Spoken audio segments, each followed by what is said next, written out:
Good morning প্রিয় বন্ধুরা, তোমরা সবাই কেমন আছো? নিশ্চয়ই অনেক ভালো আছো। তোমরা দেখতে পাচ্ছ আমি আজকে তোমাদের সাথে যে রান্নাটি শেয়ার করব গলদা চিংড়ি দিয়ে এবং কুমড়ো শাক দিয়ে। দেখতে পাচ্ছ ওয়াও একটা কালার। বন্ধুরা সাথেই থাকো।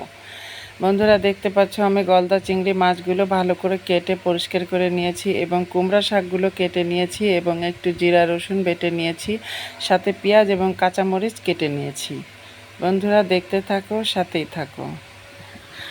বন্ধুরা আমার রেসিপিটি যদি তোমাদের ভালো লেগে থাকে তাহলে তোমরা আমার চ্যানেলটি সাবস্ক্রাইব করবে, লাইক কমেন্ট শেয়ার করবে, তাহলে আমরা তোমাদের জন্য আরও ভিডিও বানাবো। বন্ধুরা তোমাদের জন্যই আমরা ভিডিও বানাই।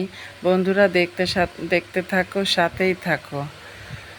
বন্ধুরা তোমরা দেখতে পাচ্ছ আমি মশলাটা ভালো করে কষিয়ে নিচ্ছি এবং আমি চিংড়ি মাছটা দিয়ে দিব মশলার ভিতরে এবং চিংড়ি মাছটা ভালো করে নেড়ে চেড়ে আমি কষিয়ে নিব। আমি এখন যেটা করব, চিংড়ি মাছটা আমি এক চোটে ঝোলের পানিটা দিয়ে দিব। যেহেতু চিংড়ি মাছটা জাল হবে, এটা শাক তো, এই জন্য পানিটা উতলিয়ে গেলে দিতে হবে। এখন আমি চিংড়ি মাছটা দেখতে পাচ্ছ বন্ধুরা রান্না করে নিচ্ছি। সাথেই থাকো, দেখতেই থাকো। আমি চিংড়ি মাছটা ঝোলের পানি দিয়ে আমি 10 মিনিট জাল করে নিব।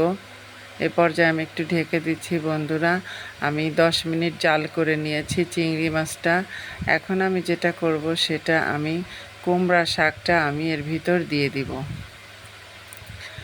বন্ধুরা তোমরা দেখতে পাচ্ছ আমি কুমড়া শাকটা এর ভিতর দিয়ে দিতেছি।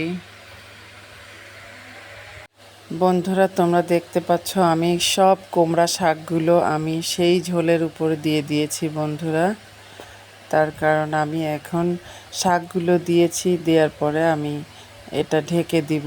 ঢেকে দিয়ে আমি 10 থেকে 15 মিনিট জাল করে নিব। জাল করার পরে আমি যখন ঢাকনাটা উঠালাম, তোমরা দেখতে পাচ্ছ বেশ একটু ঝোল ঝোল আছে। আমি একটু নেড়ে চেড়ে দিচ্ছি। বন্ধুরা সাথেই থাকো।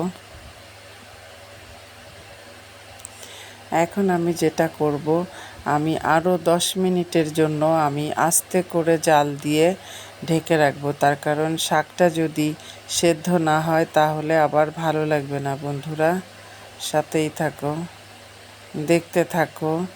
আমি আবার 10 মিনিটের জন্য ঢেকে দিলাম। আমি আবার ঢাকনাটা উঠিয়ে নিলাম 10 মিনিট জাল করে। বন্ধুরা দেখতে পাচ্ছ ঝোলটা অনেক কমে এসেছে, বেশ শাকটা একটু সেদ্ধ সেদ্ধ হয়ে এসেছে। কুমড়া শাক দিয়ে চিংড়ি মাছ দিয়ে অসাধারণ। Thank you very much.